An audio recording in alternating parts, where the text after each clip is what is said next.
বিসমিল্লাহির রহমানির রহিম। আসসালামু আলাইকুম। আমি সবার সুস্বাস্থ্য ও দীর্ঘায়ু কামনা করে একটা ভিডিও নিয়ে আসলাম। সেটা হচ্ছে কি, ফোল্ডার লক করি কিন্তু লক করার পরে আমরা আনলক করি, আনলক করার সমস্যা হয়ে যায়। সেটা হচ্ছে কি, আমাদের ম্যানুয়ালি পাসওয়ার্ড ছাড়া যে ফোল্ডারগুলো সেটা লক করি, এই লকগুলো আনলক করার সময় অনেক সমস্যা হয়ে যায়। তো এটা এবারে কীভাবে আনলক করবো। সুপ্রিয় বন্ধুরা, আমার ইউটিউব চ্যানেল অনেক কম্পিউটার বিষয়ক ভিডিও আছে, আপনারা প্রয়োজন হলে দেখতে পারেন। এবং আমার ভিডিওগুলো যদি ভালো লাগে অবশ্যই আমার চ্যানেলটা সাবস্ক্রাইব করবেন। আমার এই ভিডিওর ডিসক্রিপশন বক্সে আমার চ্যানেলের লিঙ্ক দেওয়া থাকবে। এবার আমি তাহলে ফোল্ডারে চলে যাব। এই যে আমার ফোল্ডার আছে, এই যে এখানে একটা ফোল্ডার আছে, এই যে এখানে আমি ফোল্ডারটাতে আমি যদি ক্লিক করে ডাবল ক্লিক করে দেখি কি হয়। এই দেখেন, এটা কিন্তু আনলক আছে, এখন লক আছে। আমি এটাকে আনলক যদি করতে যাই তাহলে কী দেখা দেখি, আনলক করতে গেলে আমি রাইট ক্লিক করলাম, প্রপার্টিজ যাব। প্রপার্টিজ যাওয়ার পর আমি সিকিউরিটি যাব। এই আমার আনলক অপশানটা আসছে না। এখন আনলক না আসলে আমি এখানে অ্যাডভান্সে যাব। অ্যাডভান্সে যাওয়ার এখানে চেঞ্জে যাব। চেঞ্জে যাওয়ার পর আমি আবারও এখানে অ্যাডভান্সে যাব।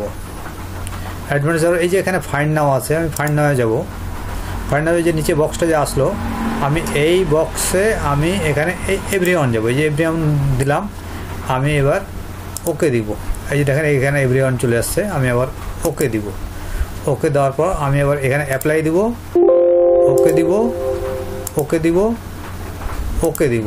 আমার কাজ কিন্তু শেষ। এবার দেখি, আমার রাইট ক্লিক করলাম, আবার আমি প্রপার্টি যাব, সিকিউরিটি গেলাম।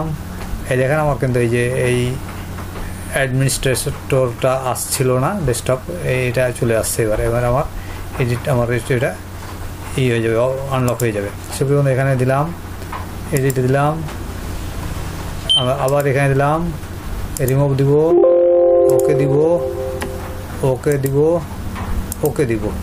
এবার দেখেন আমার কি হয়। এখানে আমি ডাবল ক্লিক করলাম,